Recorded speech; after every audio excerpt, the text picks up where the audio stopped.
Hello guys, അപ്പോൾ അതുകൊണ്ട് ഞാൻ പിന്നെയും വന്നു കേട്ടോ. ഞാൻ അന്ന് പറഞ്ഞതുപോലെ വിരുന്നിന് വന്നേ കേട്ടോ. അമ്മാമ്മയുടെ വീട്ടിലായിരുന്നു കേട്ടോ വിരുന്ന്. എല്ലാവരും ഉണ്ടായിരുന്നു കേട്ടോ. അപ്പായും അമ്മയും മാമാരും പിള്ളേരും എല്ലാവരും ഉണ്ടായിരുന്നു. ആദ്യം ചെന്ന ഉടനെ കുറേ ഫോട്ടോഷൂട്ട് ഒക്കെ ആയിരുന്നു. അതായിട്ട് നിങ്ങളിപ്പോൾ കാണുന്നത്. പിന്നെ അത് കഴിഞ്ഞ് കുറേ ഊഞ്ഞാലാട്ടമായിരുന്നു കേട്ടോ. എല്ലാവരും പറയുന്നു കേട്ടോ എൻ്റെ സൗണ്ടിന് എന്തോ പ്രശ്നമുണ്ട്, സൗണ്ട് ശരിയാവുന്നില്ല എന്നൊക്കെ. ആദ്യമായിട്ടാണ് ഗൈസ്, അതുകൊണ്ടാണ് കേട്ടോ. ശരിയായിക്കോളും. എന്നിട്ട് എൻ്റെ ഫുഡൊക്കെ കഴിച്ച് ഞങ്ങൾ തന്നെ നേരെ ബീച്ചിലോട്ട് ഇറങ്ങി. താന്നിയിലോട്ടാണ് ഞങ്ങൾ പോയത്. ഒന്ന് ജസ്റ്റ് കാല് നനയ്ക്കാമെന്നും പറഞ്ഞ് പോയതാണ് ഞങ്ങൾ താന്നിയിൽ. ലാസ്റ്റ് കുളിച്ചാണ് കയറിയത്.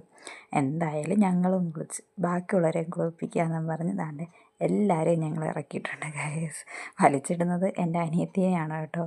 എൻ്റെ മാമൻ്റെ മോളാണ് കേട്ടോ ആൾ. എൻ്റെ കൂട്ടത്തിൽ ഞാനും പോകേണ്ടായിരുന്നു. എന്തോ ഭാഗ്യത്തിന് തിരിച്ചു വന്ന്. അങ്ങനെ ഞങ്ങളെല്ലാം കഴിഞ്ഞ് തൻ്റെ വീട്ടിലേക്ക് പോയി. ഉച്ചയ്ക്ക് വെറുതെ ഇരിക്കുന്ന ടൈമിൽ എൻ്റെ ഏട്ടനെ കൊണ്ടൊരു പാട്ട് പഠിപ്പിച്ചു കേട്ടോ. അത് അവസാനം ഞാൻ ഇരുന്നതാണ്.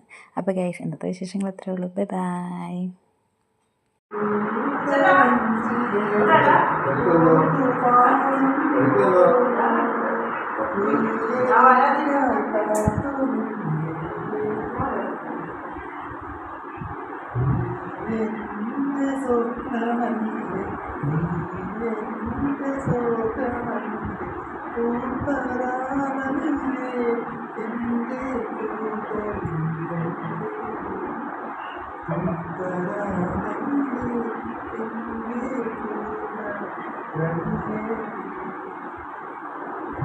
കാത്തുനിന്ന ഈ മരത്തണലിൽ